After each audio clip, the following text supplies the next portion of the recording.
बिहार के दो छात्रों ने एक के बाद एक सुसाइड किया। एक ही कोचिंग संस्थान में पढ़ाई करते थे, एक ही हॉस्टल में रहते थे। अभी तक की इन्वेस्टिगेशन में जो चीज सामने आई है वो आई है पढ़ाई का दबाव। पढ़ाई के दबाव के चलते छात्रों ने सुसाइड किया।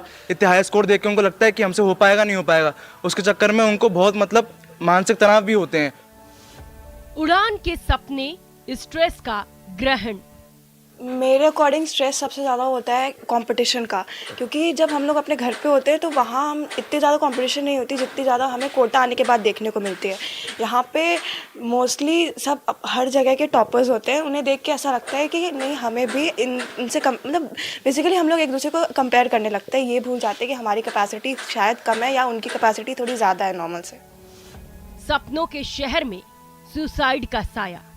पेरेंट्स तो जनरली थोड़ा कम सपोर्ट देते हैं। मैं अपना नहीं बोल रही, सबका बोल रही हूँ कि उनको लगता है, उम्मीद रहता है कि बच्चा इतना पढ़ने गया है दूर तो वो लोग कुछ करके आए। सब लोग ऐसा उम्मीद बना के रखते हैं और थोड़ा मार्क्स कभी कम आने से भी बोल देते हैं कि थोड़ा और मेहनत करो ये सब। पर ये सही है, पर इतना ज़्यादा स्ट्रिक्ट नहीं होना चाहिए पेरेंट्स को। मम्मी पापा आपको सावधान होना होगा। बच्चों के जरिए अपने अधूरे सपने को पूरा करने की ख्वाहिश छोड़नी होगी, क्योंकि घर से दूर ऊंची उड़ान के सपने देखने कोटा आए आपके बच्चे स्ट्रेस का शिकार हो रहे हैं। उन्हें खुद की हॉबी फॉलो करने का या फिर बाहर खेल कूद के लिए बिल्कुल टाइम नहीं मिल पाता है। मुश्किल से 1 घंटा मिलता है, जो भी खाना पीना और बाकी चीज़ों में निकल जाता है। और बहुत सारे छात्र ऐसे भी होते हैं जिनके ऊपर घर वालों की तरफ से बहुत तनाव रहता है।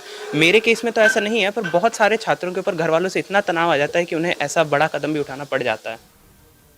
कोटा यानी कोचिंग सिटी, जहां देश भर से बच्चे इंजीनियरिंग और मेडिकल में अपना कैरियर बनाने आते हैं। लेकिन एक साथ 3 स्टूडेंट्स की सुसाइड से कई सवाल उठे, तो बच्चों ने ही उनके जवाब भी दे दिए। जितना पढ़ाई का होता है बाकी सारा मिला के उतना ही होता है, 50-50% रहता है। क्योंकि 10th के बाद जो 10th में तो लिमिटेड सिलेबस रहता है, 11th में बहुत ज़्यादा वास्ट हो जाता है एकदम से ही, तो उसका एकदम से झटका पड़ता है स्टूडेंट्स के ऊपर। जैसे हमको भी पड़ा था, मैं 11th में हूँ तो मुझको भी झटका पड़ा था, लेकिन मैंने कोप अप कर लिया, मैंने पढ़ाई रेगुलर करती रही। हर महीने टेस्ट देते हो, कभी आपके नहीं आ रहे अच्छे मार्क्स, कभी आ रहे हैं डायरेक्ट। अगर आपके रिपीटेडली कम मार्क्स आए, घर से फ़ोन आते हैं पूछने के लिए क्या हो रहा है, कैसे हो रहा है, अब बताओ कि मेरे इतने से रह गए, मैं पास नहीं हुआ, कि ये है वो है। तो अपने आप को खुद से भी बुरा लगता है कि एक तो इतनी फीस जा रही है सबकी, हॉस्टल की और उसकी भी कोचिंग की, इतना सब मनी वेस्ट हो रहा है, आपके कुछ रिजल्ट्स नहीं आ रहे। किसी के पिता शिक्षक हैं तो किसी के पिता छोटा मोटा कारोबार करते हैं, लेकिन सपने देखने का हक तो सभी को है। स्वागत है आप सभी का, आपके साथ मैं हूं स्वप्निल। एक बड़ी खबर बीकानेर से इस वक्त सुन लीजिए।